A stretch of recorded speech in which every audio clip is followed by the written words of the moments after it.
നമസ്കാരം. മുണ്ടക്കൈ ചുരൽമല ദുരന്തമുണ്ടായിട്ട് മാസങ്ങൾ കഴിഞ്ഞേ. അവിടെ നാസർ മാനു ന്റെ അല്ലെങ്കിൽ അതുപോലെ ചിലരുടെ മാത്രം വീടുകളാണ് പൊന്തി വരുന്നത്. അത് വയറിങ്ങും പ്ലംബിങ്ങും ഒക്കെ കഴിഞ്ഞു, വൈറ്റ് വാഷ് ചെയ്തതൊക്കെ ഉണ്ട്. പക്ഷെ നമ്മുടെ സർക്കാരിന്റെ പദ്ധതി എവിടെ എത്തി? എവിടെയും എത്തിയില്ല. 2000 രൂപയുടെ ഫുഡ് കൂപ്പൺ ആദ്യം കൊടുത്തു ഈ ദുരന്തമുണ്ടായ ഉടൻ. ആ 2000 രൂപയുടെ ഫുഡ് കൂപ്പൺ എങ്ങനെ കൊടുത്തതെന്നറിയാം?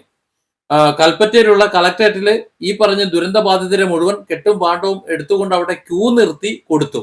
യഥാർത്ഥത്തിൽ എങ്ങനെയായിരുന്നു കൊടുക്കേണ്ടിയിരുന്നത്? അവർക്ക് ഭക്ഷണം അവരുടെ മാവേലി സ്റ്റോറിലോ അല്ലെങ്കിൽ റേഷൻ കടയിലോ എവിടെയെങ്കിലും പോയി കണ്ട് വാങ്ങി കൊണ്ടുവന്ന് അത് വെച്ചുണ്ടാക്കി കഴിക്കാനുള്ള ആ ഒരു കൂപ്പൺ, സൗജന്യമായിട്ട് വാങ്ങാനുള്ള ഒരു കൂപ്പൺ ശരിക്ക് വീടുകളിൽ ദുരന്തബാധിതരുടെ കൈകളിലേക്ക് എത്തിക്കേണ്ടതാണ്. ആ ദുരന്തബാധിതരെ അവിടെ നിന്ന് തൂക്കിയെടുത്ത് കളക്ടറേറ്റ് കൊണ്ടുവന്ന് ക്യൂ നിർത്തി കൂപ്പൺ കൊടുത്തു. അങ്ങനെ അവർ പോയി കണ്ട് ക്യൂ നിന്ന് കൂപ്പൺ വാങ്ങി സാധനങ്ങൾ വാങ്ങി കൊണ്ടുവന്ന് തൽക്കാലം വെച്ചുണ്ടാക്കി കഴിച്ചു. എത്ര ദിവസം? അത് തീർന്നപ്പോ അത് മുതൽ വീണ്ടും പട്ടിണിയായി. അവർ താമസിക്കുന്നത് അവരുടെ വീട്ടിലാണോ? അല്ല, വാടക വീടുകളിലാണ്. വാടക കൊടുക്കാമെന്ന് സർക്കാർ പറഞ്ഞ് പറ്റിച്ചു എന്ന് പറയുന്നതാണ് ശരി. എത്ര പേർക്ക് കൊടുത്തു? കുറച്ചു പേർക്ക് കൊടുത്തു. കുറച്ചു പേര് എന്തൊക്കെയോ ചില സാങ്കേതികത്വത്തിൽ അവിടെ കിടക്കുന്നു. അവിടെ കിടക്കട്ടെ. ഏതായാലും ഫുഡ് കൂപ്പൺ ഒരു തവണ മാത്രമേ കൊടുത്തുള്ളൂ. അത് കഴിഞ്ഞപ്പോഴേക്കും പട്ടിണിയായി. ഇതേ ഒരു തവണ മാത്രം കഴിച്ചാൽ മതിയോ? അല്ലെങ്കിൽ 2, 3, 4 ദിവസത്തെ ആവശ്യത്തിനുള്ള ഫുഡ് കിറ്റാണ് കൊടുത്തിട്ടുണ്ടെങ്കിൽ അത് കഴിഞ്ഞാൽ പിന്നെ അവരുടെ വായ പഴിച്ച് കിടക്കണമെന്നാണോ?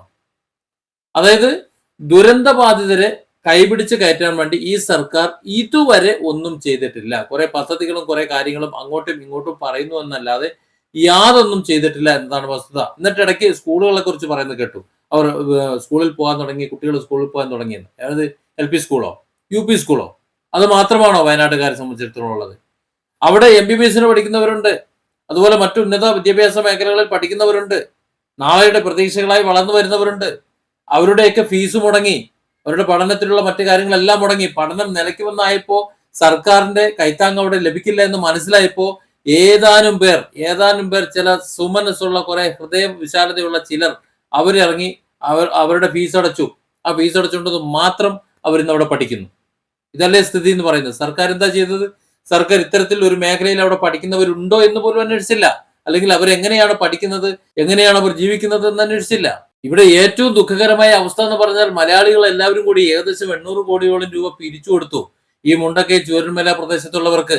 ആ സർക്കാരിന്റെ ഖജനാവിലേക്ക് വന്നു കഴിഞ്ഞാൽ അത് വകമാറ്റി ചെലവഴിക്കപ്പെടുമെന്നും പല വകയിൽ പോകുമെന്നും പല വായിൽ പോകുമെന്നും പലരും ഇവിടെ പറഞ്ഞു കേട്ടു. അതൊന്നും വകവയ്ക്കാതെ വീണ്ടും വീണ്ടും പണം അയച്ച് 800 കോടി രൂപയോളം സർക്കാരിന്റെ ഖജനാവിലേക്ക്, അതായത് മുഖ്യമന്ത്രിയുടെ ദുരിതാശ്വാസ നിധിയിലേക്ക് ഇട്ടുകൊടുത്തു. എന്നിട്ടും എന്താ ഇതുവരെ ഒന്നും ആയില്ല? കണക്ക് പ്രകാരം എന്ന് പറയുന്നത് ഏതാണ്ട് 1000-ഓളം വീടുകൾ പുനർനിർമ്മിക്കേണ്ടതുണ്ട്. കാരണം എല്ലാവരും വീട് നഷ്ടപ്പെട്ടിട്ടൊന്നുമില്ല. പക്ഷെ ജീവിത സാഹചര്യം മാറിയതുകൊണ്ട് നിലവിലെ സാഹചര്യത്തിൽ അവരെയും കൂടി പുനരധിവസിപ്പിക്കേണ്ട ഒരു സാഹചര്യം ഉള്ളത് കൊണ്ട് ഏകദേശം 1000-ഓളം വീടുകൾ എന്ന് പറയാം. അതല്ല എന്നുണ്ടെങ്കിൽ 400-ഓളം കുടുംബങ്ങളാണ് വഴിയാധാരമായത്.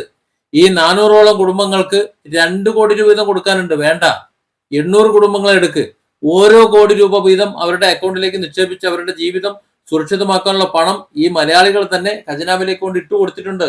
മുഖ്യമന്ത്രിയുടെ ദുരിതാശ്വാസ നിധിയിലേക്ക് കൊണ്ട് ഇട്ടു കൊടുത്തിട്ടുണ്ട്.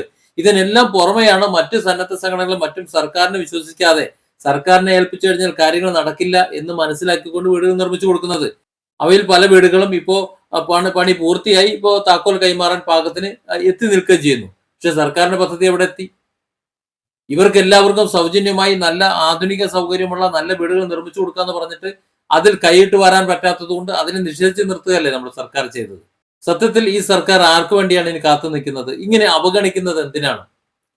നിങ്ങൾ 800 കോടി രൂപ നിങ്ങൾ മുക്കിക്കോളൂ, ആ പണം വേണ്ട, മറ്റുള്ളവർ ചെയ്യട്ടെ. ഇത് സ്പോൺസർഷിപ്പുമായിട്ട് വന്നിട്ടുള്ള ആരുടെയും സ്പോൺസർഷിപ്പ് എടുത്തിട്ടില്ല എന്ന് മാത്രമല്ല, ഇന്നത്തെ ഈ സർക്കാരിന്റെ ഈ അവസ്ഥ പിണറായി ഇങ്ങനെ കാണിക്കുമെന്ന് മനസ്സ് അറിഞ്ഞുകൊണ്ട് നേരത്തെ ചെയ്തത് കൊണ്ട് മാത്രം പണിഞ്ഞ ഏതാനും വീടുകൾ. അതൊഴികെ വാഗ്ദാനം കൊണ്ട് നിലനിർത്തിയ ഒരൊറ്റ വാഗ്ദാനങ്ങളും കൈക്കൊണ്ടില്ല എന്ന് മാത്രമല്ല, ഈ പണം എങ്ങനെ പുട്ടടിക്കാമെന്ന് നോക്കിക്കൊണ്ടിരിക്കുകയാണ്. ആദ്യം 2 ടൗൺഷിപ്പുകൾ എന്ന് പറഞ്ഞു, പിന്നെ ഒന്നെന്ന് പറഞ്ഞു. ഇങ്ങനെ നീണ്ടു പോകുന്നു. ഒന്നാമത്തെ ഒരു ലിസ്റ്റ്, പിന്നെ രണ്ടാമത്തെ ലിസ്റ്റ്. ഈ ലിസ്റ്റുകൾ ഇങ്ങനെ നീണ്ടു പോകുമെന്നല്ലാതെ എന്ന് ഇവരെ പുനരധിവസിപ്പിക്കുമെന്നാണ്, എന്നാണ് ഇവർക്ക് താമസ സൗകര്യങ്ങൾ വേണ്ടത്? എത്ര മാസമായി? ഇത്രയും മാസമായി കുട്ടികൾ അല്ലെങ്കിൽ അവിടെയുള്ള മറ്റുള്ളവർ എങ്ങനെ ജീവിക്കുന്നു എന്ന് സർക്കാരിന് അറിയൂ? ആർക്കെങ്കിലും അറിയോ? അന്വേഷിച്ചിട്ടുണ്ടോ? പണം കയ്യിൽ വെച്ചുകൊണ്ടല്ലേ? പണം മലയാളികൾ തന്നെ പിരിച്ചുണ്ടാക്കി കൊടുത്തില്ലേ? ഒന്നുമില്ലെങ്കിൽ ഞങ്ങൾക്ക് കഴിയില്ല എന്ന് പറഞ്ഞാൽ മതിയല്ലോ. എത്രയോ ആൾക്കാർ പറയുന്നുണ്ട് മറ്റുള്ളവർ ചെയ്തു കൊടുത്തോളും, നിങ്ങളൊന്നും ചെയ്യണ്ട. ഏതായാലും കയ്യിൽ പണമുണ്ടായിട്ട് സർക്കാരിന് യാതൊരു ക്ഷീണവുമില്ലാതെ സർക്കാരിന്റെ ഖജനാവിൽ നിന്ന് 1 രൂപ പോലും ചെലവഴിക്കാതെ അവരെ പുനരധിവാസ പ്രവർത്തനങ്ങൾ മുഴുവൻ നടത്താൻ ആവശ്യമായ പണം എത്തിച്ചു കൊടുത്തിട്ടും ഇങ്ങനെ അമാന്തിപ്പിക്കുന്നത്, ഇങ്ങനെ വൈകിപ്പിക്കുന്നത് കുറച്ച് ക്രൂരതയാണ്. സത്യത്തിൽ മറ്റെന്തിനോ വേണ്ടിയുള്ള പണപ്പുറപ്പാടാണ്, അല്ലെങ്കിൽ ഈ പണം മറ്റെന്തൊക്കെയോ വിധത്തിൽ അടിച്ചു മാറ്റാനുള്ള, അല്ലെങ്കിൽ വേറെ എന്തൊക്കെയോ ചെയ്യാനുള്ള എന്തൊക്കെയോ ചില ലക്ഷ്യങ്ങളാണെന്ന് മാത്രമേ ഉള്ളൂ. അതെന്തൊക്കെയാണ് ഇവിടെ നടപ്പിലാക്കാൻ പോകുന്നത്, എന്തൊക്കെയാണ് ഇനി കാണാൻ കിടക്കുന്നതെന്ന് അനുഭവിക്കുമ്പോഴേ മനസ്സിലാവുള്ളൂ. ഏതായാലും മുണ്ടക്കൈയും ചൂരൽമലയും അവിടെയുള്ളവരുടെ കാര്യം തഥൈവയായി തന്നെ തുടരുകയാണ്. ഏതാനും ചിലർ മാത്രം നല്ല ഭവനത്തിൽ വസിക്കുമ്പോൾ ഈ സർക്കാർ ഏത് രീതിയിലാണ് ചെയ്യാൻ പോകുന്നത് കണ്ടു തന്നെ അറിയണം. Different angles. Don't forget to subscribe and support this channel.